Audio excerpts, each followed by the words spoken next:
Hello, friends. I'm Dr. Arun Kumar Singh. I practice endocrinology in Delhi and Faridabad. So let's discuss an interesting case of type 2 diabetes and challenges which we as clinicians face while managing patients with type 2 diabetes and how we can negotiate through the challenges and uh, provide optimal care to our type 2 diabetes patients, achieving the targets safely. So, given case is a 50-year-old male with history of type 2 diabetes for 2 years. The current issues are he is having episodes of hypoglycemia for last couple of months. His ongoing treatment is metformin 1000 mg twice a day with glimepiride 2 mg twice a day as well. His lab parameters are HbA1c 8.2%, so he's not in range. His glycemic control is not good.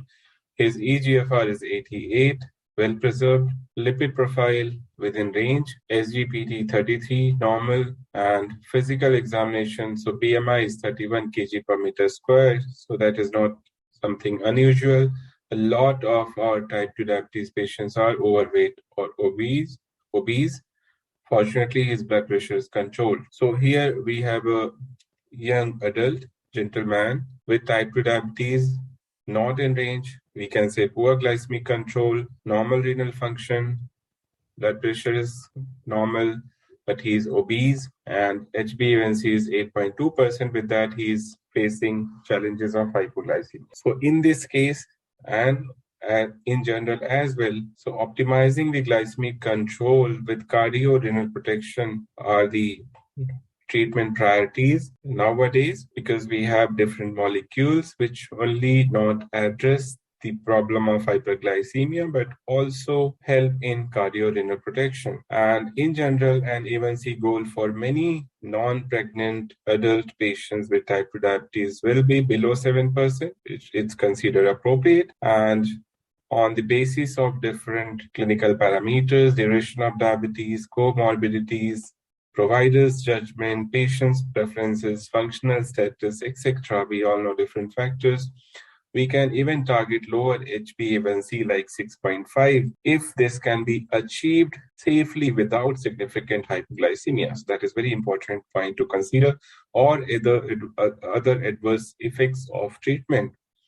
So in this case, he is a young gentleman, young adult with no serious comorbidities. So I would target lower HbA1c below 7 definitely. But then, of course, he should be protected from hypoglycemia also. In 21st century, type 2 diabetes has reached epidemic proportions. Number of people we know affected with type 2 diabetes is huge. And if they are not taken care well, a lot of these people are going to develop different serious complications. And Indians have a unique problem of earlier onset of type 2 diabetes and making them more prone to the risk of different complications in future. So we all know strict glycemic control is critically important in people with type 2 diabetes to reduce the risk of different microvascular and macrovascular complications. Sulfonylureas as a class definitely, undoubtedly play a pivotal role in glycemic control.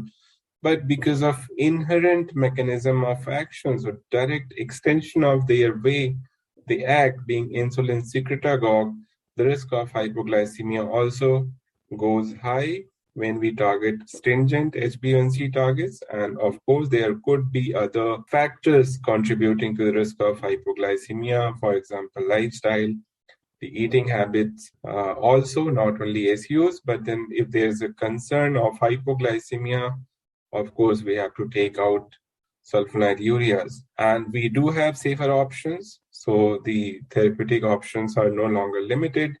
And there is strong rationale for combining the molecules which do not pose the risk of hypoglycemia, have modest glycemic benefit, and with that, they come with added advantages of cardio-renal protection. So I'm talking about SGLT2 inhibitors and DPP4 inhibitors. So in patients with type 2 diabetes, these two different class of molecules exert different and complementary glucose lowering effects, and furthermore increase of glucagon levels induced by SGLT2 inhibitors is blunted by DPP4 inhibitors when they are used together. And there's strong clinical evidence, good quality evidence that shows the combination of SGLT2 inhibitors and DPP4 inhibitors is an effective option for people with type 2 diabetes because the combination provides HbA1c reduction of more than 1% up to 1.5 or 2% depending on the baseline HbA1c.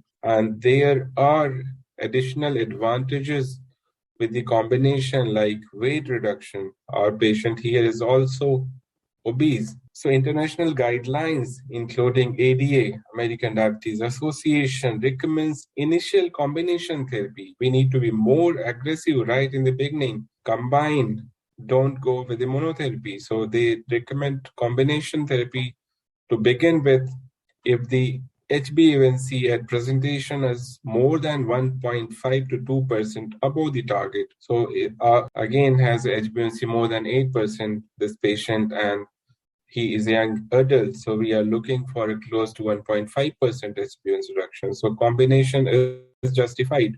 And here we need to reduce the dose of SU as well because he's facing the problem of hypoglycemia. So this unique combination of triflozins and gliptins actually itself readily leads to early treatment intensification, gives an opportunity for same because of good tolerability, good efficacy, low risk of hypoglycemia, advantage of weight loss, and minimal pill burden. And clinical experience with DPP4 inhibitors and SGLT2 inhibitors combination of these two shows they can be used with good safety profile, low risk of adverse events, low risk of hypoglycemia.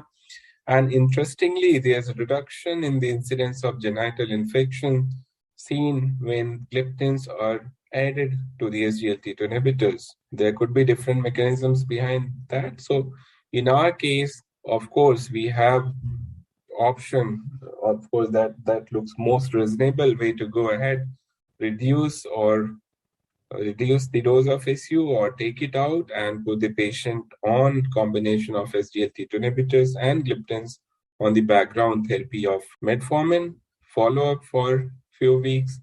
If not in range, of course, then he'll need intensification again. Thank you all.